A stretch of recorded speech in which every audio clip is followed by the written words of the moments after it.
What does Jesus mean today when he says that nothing that enters from outside can defile that person, but the things that come out from within are what defile? He's speaking of our human heart and our actions, the actions, the moral actions that we do that either condemn us or justify us, how it all comes from inside. And he could have had Pharisees in the crowd. Yesterday he was speaking to the Pharisees, and they really did base everything on the exterior, which we always mention when we speak about the Pharisees. We can't think of Pharisees, we have to think of ourselves, because it's not, especially ourselves, because we're the ones who are practicing religion so much. And so we're the ones who have the most danger of falling into exterior and losing the importance of the interior, which he says at the end of the day, they're hypocrites, because if they're being holy, but they're not holy. They're being holy because they look holy. And it seems like they're holy, and not only to the people, but to themselves as well, because they're practicing many practices, but it's not coming from the heart. That's very dangerous, and we always have to be on our guard, always, because we do look at the exterior, because that's just how we are. We usually base a lot of things on works, actions, things done, which are good if they come from a good heart. But the heart doesn't become good from those actions. It's not something that I'm going to build if I do a certain amount of things. If the Lord's in me and my works are done with him and through him and in him and inspired, well, then that's a different story. So he says nothing that enters from outside can defile or make impure the person, but it's things that come from within are what defile. And then he goes on to explain it to his disciples, because it's easy for us to understand that, but it's not easy for a Jew in Jesus' time to understand that at all, because there was a lot of things that could defile you from the outside. Pork, for example, you couldn't eat a pig. And so if they were hearing him say that, it's pretty clear that he's saying that you can eat pigs. And so they might not have called him out on that in front of everybody else, but like in private, they would have had to have clarified that, because they've grown up their whole life, their fathers and their fathers' fathers have grown up their whole life saying, if you do eat pork, you're going to become defiled, because it's an impure animal.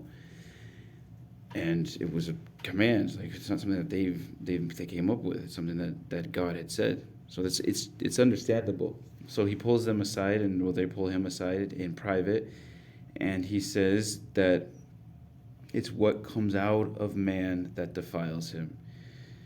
From within the man, from his heart, come evil thoughts. So he starts with the evil thoughts, because it's the thought that breeds an action, and then the action that usually breeds a habit. And then once habitually in sin, you become completely numb, and that's the dangerous state of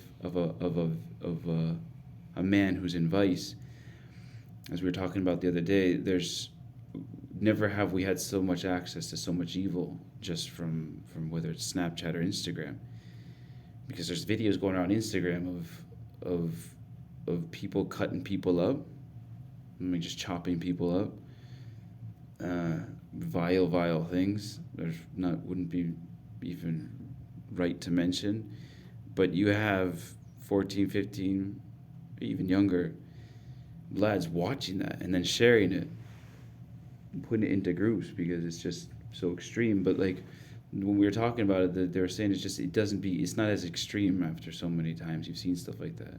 So what should be appalling and absolutely disgusting, people killing themselves on video and pressing it around, it's just kind of become something funny. Even they even put funny comments below it, and they put like surprise faces, which and then like LOL. It's sick. But you see, it's like it's something that if you kind of become habituated in, it's just you do become desensitized. But it's all coming from the heart, and it springs from the thought. So we're not separating heart and mind, and this here is it's all together. Your heart and your mind, this is all one. So your thoughts that you're thinking is the person that you're engendering and you're becoming. Your thoughts are not indifferent from who you are. So you start with the thought: unchastity, theft, murder. Our Lord would say later on, you don't have to kill somebody physically to commit murder. You can murder somebody in your thoughts. You can become so annoyed or so envious or so fed up or so tired of a person that you wish something very bad for them, and no one finds out about it, but it happens in your heart, and then it festers down in your mind, and then it festers down into your heart. Adultery, the same. He said the same thing. He who looks at a woman with lust has already committed adultery with her in her heart. Greed, malice, deceit, licentiousness, envy, blasphemy, arrogance, and folly. And he ends in folly, which is interesting because the first reading was about wisdom, the wisdom of Solomon, the Queen of Sheba saying that she's never seen anybody so great as Solomon, and everything they said about him. They didn't tell half of the stuff.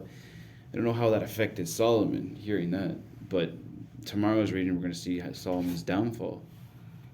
And Solomon was the wisest of all men, and no one was ever wise as Solomon. And he fell into folly. He let it into his heart, the requests of his concubines and his wives. And at some point, he lost his wisdom. But he'd asked the Lord, I want a wise heart. I want my heart to be with you. I want the decisions that I make to be your decisions, so we can kind of be working together. You're in my heart, and we're working together. At some point, God left. He left because Solomon threw him out, and he ended in folly. And he rejected God. We said the other day, David's the only king that didn't. David's the only king that from the beginning to the end he stayed, even though there was a bad middle.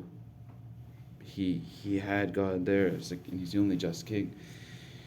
So none of this that the Lord is saying is for the Jews or for the Pharisees or out of date. It's always an eternal word, and it's the beginning of all of our either our greatness or our downfall. I went to seminary with a Filipino lad who said that his call to the seminary and his desire to be a priest came from the psalm, better is one day in your courts than 1,000 elsewhere, because he experienced in that psalm that was a grace he had received in adoration, and it was the psalm that had come to his head, that he had experienced God living in his heart, and he experienced in a very powerful way the life of God in his heart. And he said, better is one day to have that than 1,000 experiences elsewhere, and 1,000 whatever you want. If you can put 1,000,000, I would rather spend one day like that.